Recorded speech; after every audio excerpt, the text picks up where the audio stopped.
কোনো প্রশ্ন? জি, প্রশ্ন তো আগেই ছিল যে কি অর্জন করা গেল। আচ্ছা, কি অর্জন করা গেল এখন এই নির্বাচনে, বর্জন করে কি অর্জন করা গেল আপনি প্রশ্ন করেছেন।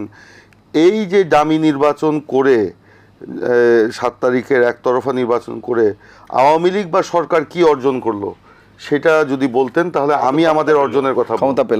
ক্ষমতা পেল এর নাম ক্ষমতা নয়, ক্ষমতা জবরদখল করে রাখা। তার অনুগত বাহিনীগুলোকে দিয়ে, প্রশাসনকে দিয়ে, রাষ্ট্রীয় সংস্থাগুলোকে দিয়ে এবং কিছু বশংবদ কিছু লোককে, তোষামতকারী কিছু লোককে দিয়ে এই ক্ষমতাকে তারা দখল করে রেখেছে, জবরদখল করে রেখেছে। এটাকে ক্ষমতা পাওয়ার কথা বলে না। জনগণ তাদেরকে প্রত্যাখ্যান করেছে। একটু কান পেতে শুনুন জনগণ তাদেরকে কি বলে। জনগণ তাদেরকে কি বলে।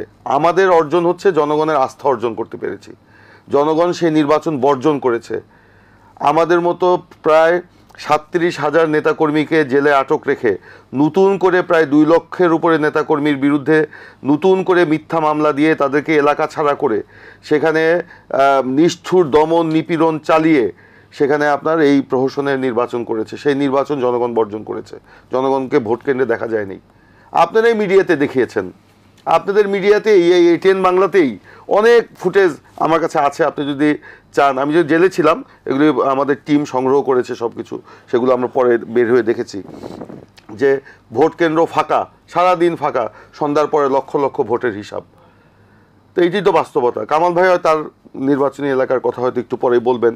2-1টা ব্যতিক্রম হতে পারে, আমি অস্বীকার করব না, কিন্তু আজকে বাংলাদেশের যে নির্বাচনটা যেটা করে নিয়ে গেল তারা, সেটা কোনো মানদণ্ডেই সেটা অংশগ্রহণমূলক ছিল না, বিশ্বাসযোগ্য ছিল না, গ্রহণযোগ্য ছিল না। হ্যাঁ, যে বলতে পারেন অর্জন, তারা ক্ষমতা জবরদখল করে আছে, তারা বিশ্বাসযোগ্যতার সংকটে রয়েছে, তারা গ্রহণযোগ্যতার সংকটে রয়েছে দেশে বিদেশে। এখন আবার এই উপজেলা নির্বাচনে প্রতীক উঠিয়ে দিয়ে আমার শ্রদ্ধেয় ভাই উনি বললেন যে এই প্রতীক উঠিয়ে দিয়েছে। তো প্রতীকটা দিল কার দাবিতে? স্থানীয় সরকার নির্বাচনে কোনোদিন প্রতীকে নির্বাচন হয়েছে? কোনো দলীয় মনোনয়ন নির্বাচন হয়েছে? স্থানীয় সরকার নির্বাচন সবসময় হয়েছে এলাকা ভিত্তিক, আত্মীয়তা, বন্ধুত্ব, গ্রামের মানুষজন বসে একজন খুব সৎ নির্লোভ ব্যক্তিকে হয়তো মনোনয়ন করে দিল অরাজনৈতিকভাবে। সেখানে সেই নির্বাচনে বিএনপি, আওয়ামী লীগ, জাতীয় পার্টি, জামাত বা অন্যান্য ক্রিয়াশীল রাজনৈতিক দল তারাও বিভক্ত হয়ে যার যার মতো করে নির্বাচন করেছে। কিন্তু হঠাৎ করে কারো কোনো দাবি না থাকা সত্ত্বেও এই স্থানীয় সরকার নির্বাচনে দলীয় প্রতীকে দিয়ে এই আমাদের যে দলীয় বিভাজনটা একেবারে গ্রামের ঘরে ঘরে নিয়ে যাওয়া হলো। দলীয় সংঘাতটা, একে অপরের সাথে যে সংঘাত, এইটা তা গ্রামের একে ঘরে ঘরে নিয়ে যাওয়া হলো।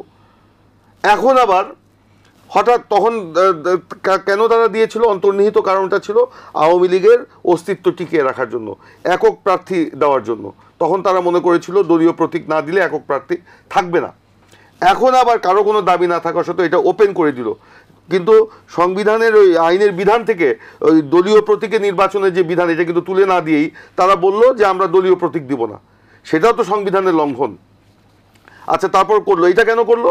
এখন এটাকে অংশগ্রহণমূলক দেখানোর জন্য, যেহেতু বিরোধী দল, বিএনপি সহ সকল বিরোধী দল এটা বর্জন করছে, এখন এটাকে অংশগ্রহণমূলক দেখানোর জন্য তারা সেই আমি দামি নির্বাচনের মতো, ওই যে গণভবন থেকে তখন যেরকম আওয়ামী লীগের ক্যান্ডিডেট ডিক্লেয়ার করা হলো, দামি ক্যান্ডিডেটও তারা ঠিক করে দেওয়া হলো, জাতীয় পার্টির ক্যান্ডিডেটও তারা ঠিক করে দিল, ওই তৃণমূল অমুক সমুক তাদের ক্যান্ডিডেটও তারা ঠিক করে দিল। এবারও ঠিক এরকমই, যে ওই মানে এখানে প্রতীক উঠিয়ে দিয়ে আওয়ামী লীগ যে যার মতো করে নির্বাচন করছে। এখন আমাদের তৃণমূল পর্যায়ে আমি একদম চ্যালেঞ্জ দিয়ে বলছি, বিভিন্ন সংস্থা এবং আওয়ামী লীগ তারা প্রশ্রয় দিয়ে, আশ্রয় দিয়ে, উস্কানি দিয়ে আমাদের কিছু লোককে দাঁড় করিয়ে দিয়েছে। আমি তো বললাম সেটা কত %?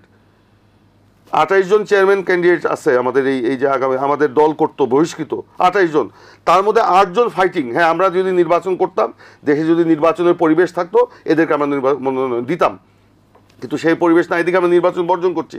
এই 8 জন বাকি, এদেরকে আওয়ামী লীগ এদের কাঁধে উঠে এদেরকে এই নির্বাচনী বৈতরণী পার করানোর চেষ্টা করছে তাদের দলীয় মানে ব্যক্তিগত স্বার্থে। আর বলছেন এমপি, এই যে প্রভাবিত দামি এমপিরাও আমরা বিভিন্ন সময় দেখছি ফেসবুকে ঘুরে ফিরে আসছে তাদের বক্তব্য। নির্বাচন কমিশন কি দেখে না এসব?